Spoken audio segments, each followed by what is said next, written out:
we're living in a moment of crisis. Arguably, the financial markets have failed us, and the aid system is failing us. And yet I stand firmly with the optimists who believe that there's probably never been a more exciting moment to be alive because of some of the technologies we've been talking about, because of the resources, the skills, and certainly the surge of talent we're seeing all around the world with a mindset to create change. And we've got a president who sees himself as a global citizen, who recognizes that no longer is there a single superpower, but that we've got to engage in a different way with the world.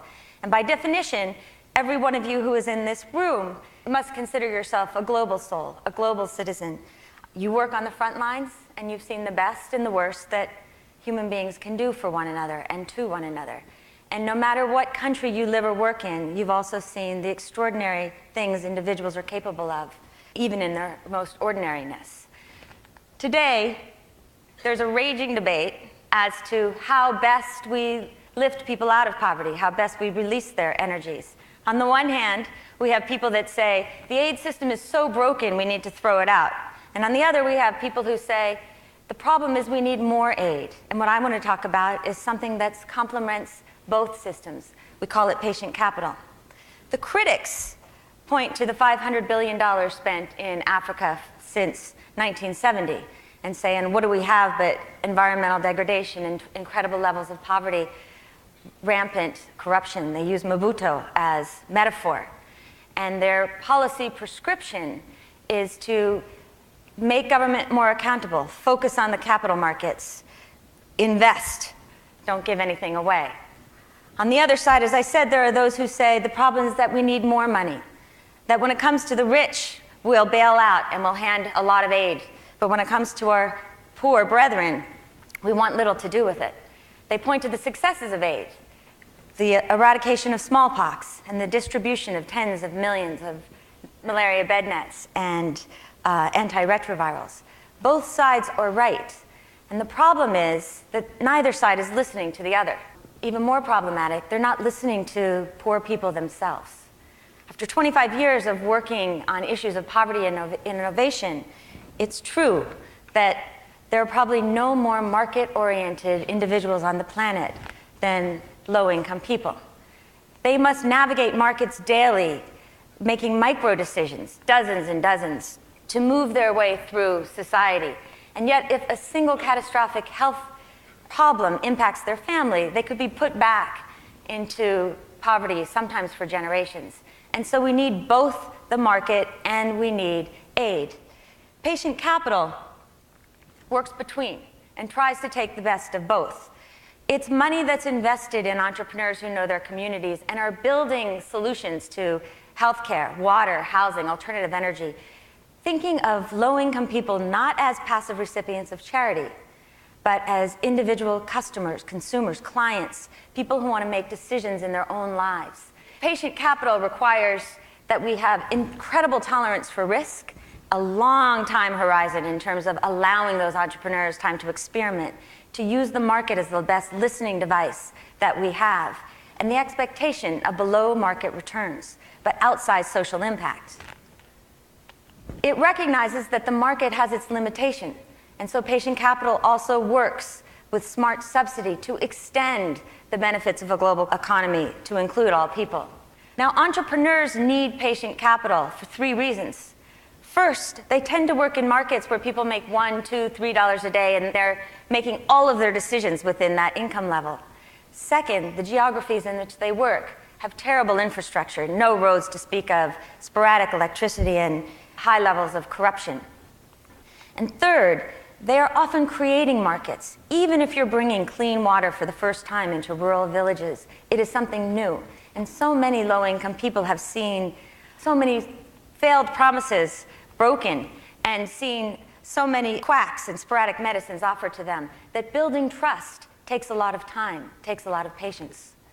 It also requires being connected to a lot of management assistance, not only to build the systems, the business models that allow us to reach low-income people in a sustainable way, but to connect those businesses to other markets, to governments, to corporations, real partnerships if we want to get to scale. I want to share one story about an innovation called drip irrigation.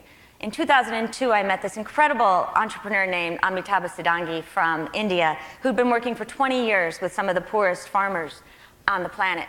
And he was expressing his frustration that the aid market had bypassed low-income farmers altogether, despite the fact that 200 million farmers alone in India make under $1 a day. They were creating subsidies either for large farms, or they were giving inputs to the farmers that they thought they should use, rather than that the farmers wanted to use. At the same time, Amitabh was obsessed with this drip irrigation technology that had been invented in Israel. It was a way of bringing small amounts of water directly to the stalk of the plant, and it could transform swaths of desert land into fields of emerald green. But the market also had bypassed low-income farmers because these systems were both too expensive and they were constructed for fields that were too large. The average smallholder farmer works on 2 acres or less. And so Amitabh decided that he would take that innovation and he would redesign it from the perspective of the poor farmers themselves, because he had spent so many years listening to what they needed, not what he thought that they should have. And he used 3 fundamental principles. The first one was miniaturization. The drip irrigation system had to be small enough that a farmer only had to risk a 1/4 acre, even if he had 2, because it was too frightening given all that he had at stake. Second, it had to be extremely affordable. In other words, that risk on the 1/4 acre needed to be repaid in a single harvest, or else they wouldn't take the risk. And third, it had to be what Amitabh calls infinitely expandable. What I mean is, with the profits from the first 1/4 acre, the farmers could buy a second, and a third, and a fourth. As of today, IDE India, Amitabh's organization, has sold over 300,000 farmers these systems and has seen their yields and incomes double or triple on average. But this didn't happen overnight. In fact, when you go back to the beginning, there were no private investors who would be willing to take a risk on building a new technology for a market class that made under $1 a day, that were known to be some of the most risk-averse people on the planet, and that were working in one of the riskiest sectors, agriculture. And so he needed grants, and he used significant grants to research, to experiment, to fail, to innovate, and try again. And when he had a prototype and had a better understanding of how to market to farmers, that's when patient capital could come in. And we helped him build a company, for profit, that would build on IDE's knowledge and start looking at sales and exports and be able to tap into other kinds of capital. Secondarily, we wanted to see if we could export this drip irrigation and bring it into other countries. And so we met Dr. Sonu Kangadani in Pakistan. And while, again, you needed patience to move a technology for the poor in India into Pakistan just to get the permits, over time, we were able to start a company with Dr. Sonu, who runs a large community development organization in the Thar Desert, which is one of the remote and poorest areas of the country. And though that company has just started, our assumption is that there, too, we'll see the impact on millions. But drip irrigation isn't the only innovation. We're starting to see these happening all around the world. In Arusha, Tanzania, A to Z Textile Manufacturing has worked in partnership with us, with UNICEF, with the Global Fund, to create a factory that now employs 7,000 people, mostly women, and they produce 20 million life-saving bed nets for Africans around the world. LifeSpring Hospital is a joint venture between Acumen and the government of India to bring quality, affordable maternal health care to low-income women. And it's been so successful that it's currently building a new hospital every 35 days. And 129 Ambulances decided that it was going to reinvent a completely broken industry, building an ambulance service in Bombay that would use the technology of Google Earth, a sliding scale pricing system so that all people could have access, and a severe and public decision not to engage in any form of corruption, so that in the terrorist attacks of November, they were the first responder and are now beginning to scale because of partnership. They've just won 4 government contracts to build off their 100 ambulances and are one of the largest and most effective ambulance companies in India. This idea of scale is critical because we're starting to see these enterprises reach hundreds of thousands of people. All of the ones I discussed have reached at least 250,000 people, but that's obviously not enough. And it's where the idea of partnership becomes so important. whether it's by finding those innovations that can access the capital markets, government itself, or partner with major corporations, there's unbelievable opportunity for innovation. President Obama understands that. He recently authorized the creation of a social innovation fund to focus on what works in this country and look at how we can scale it. And I would submit that it's time to consider a global innovation fund that would find these entrepreneurs around the world who really have innovations not only for their country, but ones that we can use in the developed world as well. Invest financial assistance, but also management assistance, and then measure the returns, both from a financial perspective and from a social impact perspective. When we think about new approaches to aid, it's impossible not to talk about Pakistan. We've had a rocky relationship with that country, and in all fairness, the United States has not always been a very reliable partner. But again, I would say that this is our moment for extraordinary things to happen. And if we take that notion of a global innovation fund, we could use this time to invest not directly in government, though we would have government's blessing, nor in international experts, but in the many existing entrepreneurs and civil society leaders who already are building wonderful innovations that are reaching people all across the country. People like Roshani Zafar, who created one of the largest microfinance banks in the country and is a real role model for women inside and outside the country. And Tasneem Siddiqui, who developed a way called incremental housing, where he's moved 40,000 slum dwellers into safe, affordable community housing. Educational initiatives like DIL and the Citizen Foundation that are building schools across the country. It's not hyperbole to say that these civil society institutions and these social entrepreneurs are building real alternatives to the Taliban. I've invested in Pakistan for over 7 years now, and for those of you who've also worked there can attest that Pakistanis are an incredibly hard-working population, and there's a fierce upward mobility in their very nature. President Kennedy said that those who make peaceful revolution impossible make violent revolution inevitable. I would say that the converse is true, that these social leaders who really are looking at innovation and extending opportunity to the 70% of Pakistanis who make less than $2 a day provide real pathways to hope. And as we think about how we construct aid for Pakistan, while we need to strengthen the judiciary, build greater stability, we also need to think about lifting those leaders who can be role models for the rest of the world.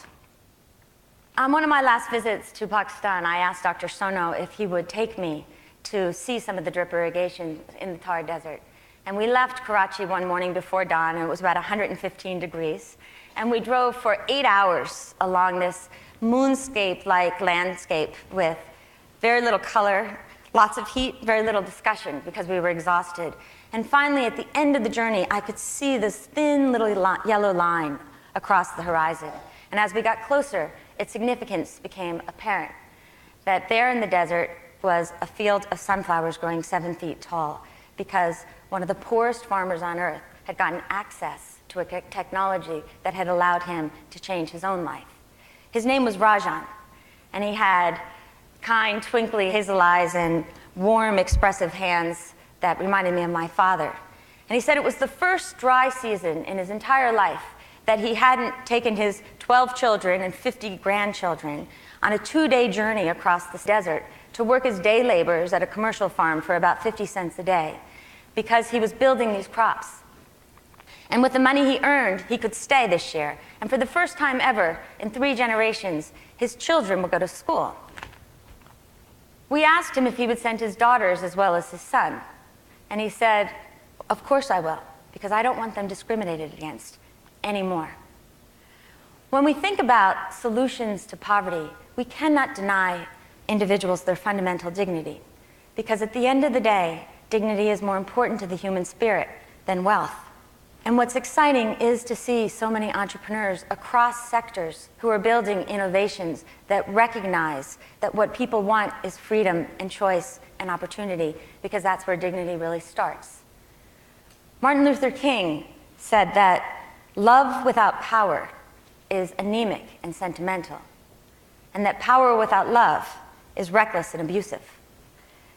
Our generation has seen both approaches tried and often fail. But I think our generation also might be the first to have the courage to embrace both love and power. For that is what we'll need as we move forward to dream and imagine what it will really take to build a global economy that includes all of us, and to finally extend that fundamental proposition that all men are created equal to every human being on the planet. The time for us to begin innovating and looking for new solutions across sector is now. I can only talk from my own experience, but in 8 years of running Acumen Fund, I've seen the power of patient capital not only to inspire innovation and risk-taking, but to truly build systems that have created more than 25,000 jobs and delivered tens of millions of services and products to some of the poorest people on the planet. I know it works, but I know that many other kinds of innovation also work. And so I urge you, in whatever sector you work, in whatever job you do, to start thinking about how we might build solutions that start from the perspective of those we're trying to help, rather than what we think that they might need. It will take embracing the world with both arms, and it will take living with the spirit of generosity and accountability, with a sense of integrity and perseverance.